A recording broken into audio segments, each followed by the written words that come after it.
जानते हैं आधुनिक विज्ञान ने एक टेक्नोलॉजी लाई है जिसको सीमेंट कहते हैं। सीमेंट की मैक्सिमम लाइफ कितनी है? कितनी है? 2500 साल, मैक्सिमम 100 इयर्स। दुनिया के सीमेंट तकनीकी में काम करने वाले सभी वैज्ञानिक कहते हैं कि सीमेंट की अधिकतम जिंदगी 100 साल है। लेकिन कुछ वैज्ञानिक तो यहां तक कहते हैं कि अधिकतम जिंदगी की परिभाषा क्या है? अधिकतम जिंदगी की परिभाषा अगर हम ये माने कि जब तक ये खंड खंड ना टूटे तब तक, या हम यहीं से मानना शुरू कर दें कि बनने के कितने दिन बाद क्रैक्स आ जाते हैं। अगर वो कहते हैं कि भाई बनने के कितने दिन बाद क्रैक्स आ जाते हैं, यहां से शुरू करें, तब तो सीमेंट की जिंदगी 5 साल भी नहीं। अच्छी से अच्छी बिल्डिंग को देख लेना, आज बनी है, साल भर बाद उसमें क्रैक्स दिखाई दे जाएंगे। तो कई वैज्ञानिक तो कहते हैं कि अगर क्रैक्स को हम आधार बनाएं तब तो ये 5 साल की जिंदगी भी नहीं है सीमेंट की, लेकिन पूरी बिल्डिंग खंड खंड टूट जाए तो 100 साल है। तो हम मान लें कि 5 साल से लेकर 100 साल है। अच्छा, अब दूसरी बात बताता हूं। आपने कभी भारत का कोई किला देखा है? फोर्ट? राजस्थान में तो आप हैं, यहां 2-3 किले बड़े मशहूर हैं। आमेर का एक किला है जयपुर में, जोधपुर का एक किला है, जैसलमेर का है, चित्तौड़गढ़ का है। ये सब किलों में आप जानते हैं सीमेंट लगा है? नहीं, चूना लगा है। चूना की मैक्सिमम लाइफ मालूम है कितनी? अगर वो 5 साल और 100 साल की कहानी कहें सीमेंट के बारे में कि क्रैक्स पड़ना शुरू हो, वहां से जोड़ें तो 5 साल और खंड खंड टूटे तो 100 साल, अगर चूने को ऐसा कहना शुरू करें तो चूने की मिनिमम लाइफ 500 साल है और मैक्सिमम लाइफ 2 से 2500 साल है। भारत के जितने भी किले हैं ना, आमेर में देखो या चित्तौड़गढ़ में या दक्षिण में चले जाओ या पश्चिम भारत में, बहुत सारे किले 250-300 साल से लेकर 1000-1200 साल पुराने, और इनमें दीवारों में क्रैक्स नहीं है। पत्थर उखड़कर गिर जाएगा, क्रैक नहीं आएगा कभी। मतलब क्या है? मतलब यह है कि चूने की टेक्नोलॉजी सीमेंट से कुछ ऊंची तो है। और आप जानते हैं सीमेंट और चूने का रॉ मटेरियल एक ही है, ये मालूम है ना? दोनों का रॉ मटेरियल एक ही है। इसका माने बनाने की जो तकनीकी है उसमें कुछ अंतर है। सीमेंट उसी रॉ मटेरियल से बनता है जिससे चूना बनता है, बस अंतर इतना है कि सीमेंट यूरोप में बना है, चूना भारत में बना है। चूना 500 साल तो कम से कम जिंदा रहता है, 2500 साल तो अधिकतम जिंदा रहता है। सीमेंट तो 100 साल से भी कम समय तक ही जिंदा रहता है। तो कौन सी टेक्नोलॉजी ऊंची है, चूने की कि सीमेंट की?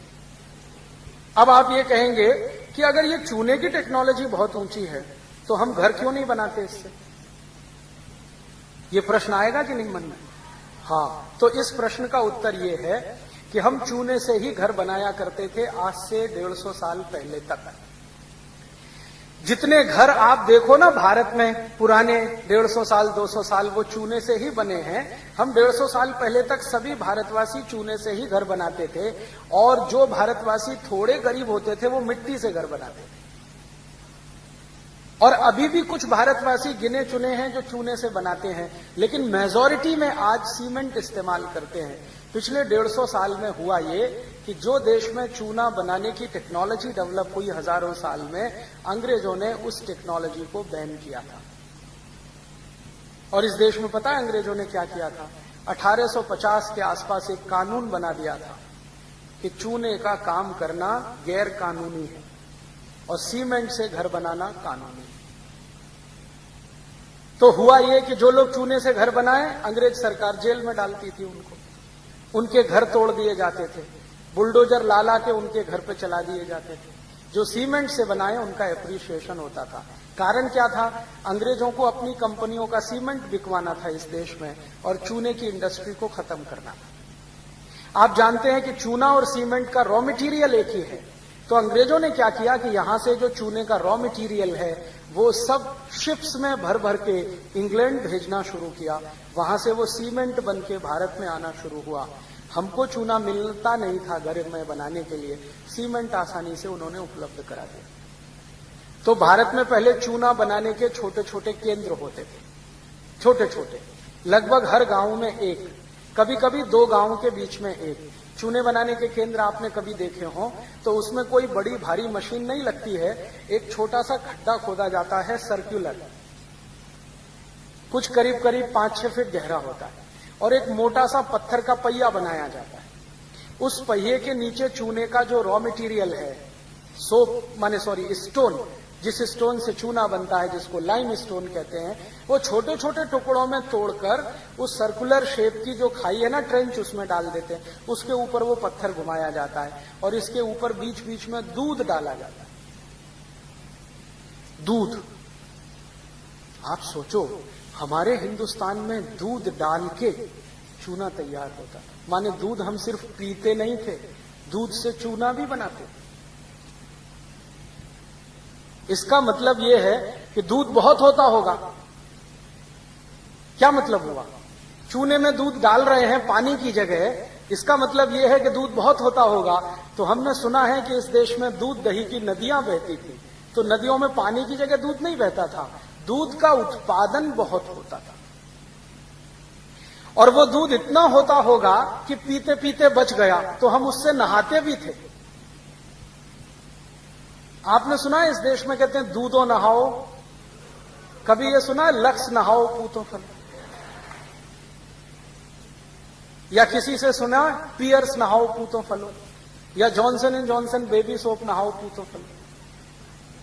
हर बार हम यही कहते हैं दूधो नहाओ पूतो फलो, तो लोग नहाते होंगे दूध से, नहीं तो ये आई कैसे कहावत? और उसका प्रमाण आज भी दिखाई देता है कि हम शंकर भगवान को तो महाशिवरात्रि पर दूध से ही नहलाते हैं, या साबुन लगाते हैं, दूध से नहलाते हैं कि ना? तो शंकर जी भी दूध से नहाते हैं, भक्त भी नहाते होंगे। तो दूध बहुत था, उपयोग करने के बाद बचता होगा, तो चूना बनाने में इस्तेमाल होता था। और चूने को बनाने में बस इतना सा ही लगता है, एक सर्कुलर, वो मैंने कहा ना ट्रेंच, एक पत्थर का पहिया, और उसको चलाने के लिए बैल, बस इतना ही लगता है। और रॉ मटेरियल लाइमस्टोन, थोड़ा थोड़ा तोड़ तोड़ के डाल दिया, दूध डालते डालते पीसते गए, दूध डालते गए, पीसते गए, दूध डालते गए, 25-30 दिन में वो तैयार होता है। फिर उसको जब कंस्ट्रक्शन में इस्तेमाल करो तो उसमें जो बॉन्डिंग फोर्स है वो इतना ताकतवर है कि 2500 साल तक उसे कोई हिला नहीं सकता। ये है भारत की टेक्नोलॉजी। और इस टेक्नोलॉजी को अंग्रेजों ने किया क्या? कानून बनाकर पाबंदी लगा दिया। तो 150 साल में ये चूने के जितने भी केंद्र थे सब धीरे धीरे बंद हो गए, और उनके स्थान पर अंग्रेजों ने सीमेंट के कारखाने कुछ शुरू कर दिए, जो चालू हो गए, जो आज भी इस देश में सीमेंट बना रहे हैं और लोगों को दे रहे हैं। अब सीमेंट बनाने की जो टेक्नोलॉजी है वो इतनी कॉम्प्लिकेटेड है कि कोई भी गांव में सीमेंट नहीं बन सकता, क्योंकि उस टेक्नोलॉजी के लिए सबसे पहले चाहिए एनर्जी, क्योंकि एनर्जी कंजम्पशन हाईएस्ट है सीमेंट में। बिजली चाहिए, बिजली तो थी नहीं, तो चूना बनाने में तो बिजली की जरूरत नहीं। तो हिंदुस्तानियों ने दिमाग लगा के ऐसी टेक्नोलॉजी विकसित की जो बिना बिजली के चल जाए, और ये यूरोप के मूर्ख लोगों ने एक ऐसी टेक्नोलॉजी लाई जो बिना बिजली के हिलती भी नहीं, चलना का तो दूर की बात है। तो भारत में हर गांव में चूने के केंद्र बन सके क्योंकि बिजली की जरूरत नहीं, और यूरोप में हर गांव में बिजली नहीं तो सीमेंट नहीं, यहां भी हर गांव में बिजली नहीं तो सीमेंट नहीं, तो सीमेंट वहीं बन सकता है जहां बिजली हो, और बिजली हो तो थोड़ी बहुत नहीं हो, ज्यादा हो। 240 वोल्ट की बिजली से सीमेंट नहीं बनता। बिजली बनाने के लिए कम से कम 11,000 वोल्ट लगता है, सीमेंट बनाने के लिए कम से कम 11,000 वोल्ट की बिजली लगती है। तो 11,000 वोल्ट की बिजली बनाने के लिए बड़ा पावर स्टेशन लगता है, और बड़ा पावर स्टेशन बनाने के लिए या तो कोयला लगता है या तो पानी लगता है, और कोयला और पानी जिन गांवों में मिले वहीं बन सकती है, बाकी किसी गांव में तो संभव नहीं है। और जो कोयला और पानी का इस्तेमाल करके बिजली बनाओ तो कोयला जमीन से खोदकर निकालना पड़ेगा, पानी भी आपको जमीन से निकालना पड़ेगा, नहीं तो तालाबों का इस्तेमाल करना पड़ेगा। बहुत दिन जमीन के नीचे से कोयला खोदते चले जाएं तो स्पेस बन जाएगा, उसी स्पेस में भूकंप आएंगे, धरती कंप आएंगे, सुनामी भी आएगा। ये है टेक्नोलॉजी यूरोप की। हमारे यहां ये टेक्नोलॉजी नहीं डेवलप हुई। क्यों? क्योंकि हम होशियार थे, इंटेलिजेंट थे। हमको मालूम है कि जमीन के नीचे कोयला है, लेकिन उस कोयले को खोद कर निकालेंगे तो जमीन खाली हो जाएगी। खाली जमीन निरापद नहीं होती। कभी भी अर्थक्वेक आएंगे, ट्रेमर्स आएंगे तो ढर ढरा के चली जाएगी। तो यूरोप और यूरोप के नागरिकों ने या उनके वैज्ञानिकों ने बिना सोचे समझे कोयला खोद खोद के तो निकाल के फेंक दिया। अब उन खदानों को भरने के लिए कुछ नहीं है, तो उन्हीं स्थानों पर सबसे ज्यादा भूकंप आ रहा है और अब हजारों लोग मर रहे हैं। तो देखो कैसी सुंदर टेक्नोलॉजी है। सीमेंट चाहिए तो बिजली चाहिए, बिजली चाहिए तो कोयला निकालना है, कोयले के साथ पानी भी चाहिए। पानी हमको पीने के लिए और खेती के लिए चाहिए। वो कहते नहीं, पहले बिजली के लिए चाहिए। तो पानी इकट्ठा करना है तो डैम चाहिए, डैम बड़े बड़े बनाने हैं तो पैसा चाहिए, और वो डैम क्रैक्स हो जाए तो बाढ़ ही बाढ़।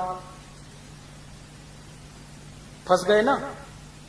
इससे अच्छी तो अपनी टेक्नोलॉजी थी कि हमको क्या चाहिए, सोप स्टोन चाहिए, हर गांव में उपलब्ध है। दूध चाहिए, दूध कहीं खोद कर निकालना नहीं पड़ता। निकालना पड़ता है? दूध तो पृथ्वी के ऊपर ही उपलब्ध है। जानवर हैं तो दूध है, उनको घास खिलानी पड़ती है, वो भरपूर दूध दे देते हैं। और घास को हम वेस्ट मटेरियल कहते हैं। इस देश में अद्भुत मशीनें हैं जो वेस्ट खाकर दूध दे देती हैं कि नहीं? गाय, भैंस, बकरी वेस्ट खाती है। आप खा सकते हो घास? आप मानते हो ये वेस्ट है? वो वेस्ट को ही खाती है और बेस्ट क्वालिटी दूध दे देती हैं। वो दूध आप पीते हो, विटामिन ए मिलता है, विटामिन सी मिलता है, ताकत आती है। वो दूध अगर पत्थर में डाल दो तो और ताकत बढ़ा देता है पत्थर की, और वो पत्थर से पत्थर को चिपका दो बीच में रख के तो 500-500 साल टूटता नहीं। ये है टेक्नोलॉजी। अब जरा सोचो और विचार करो, कौन सी टेक्नोलॉजी बेहतर है? दूध और पत्थर का इस्तेमाल करके चूना बनाने वाली। क्योंकि इस टेक्नोलॉजी में सबसे महत्वपूर्ण बात पता है क्या है? कि आप प्रकृति का, नेचर का कोई भी नुकसान नहीं करते। और ये जो सीमेंट बनाने वाली टेक्नोलॉजी है, इसमें हर समय प्रकृति का नुकसान करते हैं, उसके खिलाफ काम करते हैं। आज की सारी दुनिया परेशान है, पर्यावरण प्रदूषण बढ़ रहा है, माने प्रकृति के साथ छेड़छाड़ हुई है, उसके दुष्परिणाम बढ़ रहे हैं। तो भारत में जो टेक्नोलॉजी आई वो इस तरह की कि जो प्रकृति को ध्यान में रख के काम करे। यूरोप में जो टेक्नोलॉजी आई वो इस तरह की जो प्रकृति का नाश करे और काम करे। प्रकृति का नाश करके काम करने वाली टेक्नोलॉजी 100-200 साल से ज्यादा नहीं चलती, और प्रकृति का साथ देकर चलने वाली टेक्नोलॉजी हजारों साल चलती है। उसी को सस्टेनेबल कहते हैं। तो भारत में जो टेक्नोलॉजी बनी वो सस्टेनेबल है, प्रकृति के साथ चलने वाली है, लेकिन उसकी स्पीड कम है। जानते हैं क्यों है?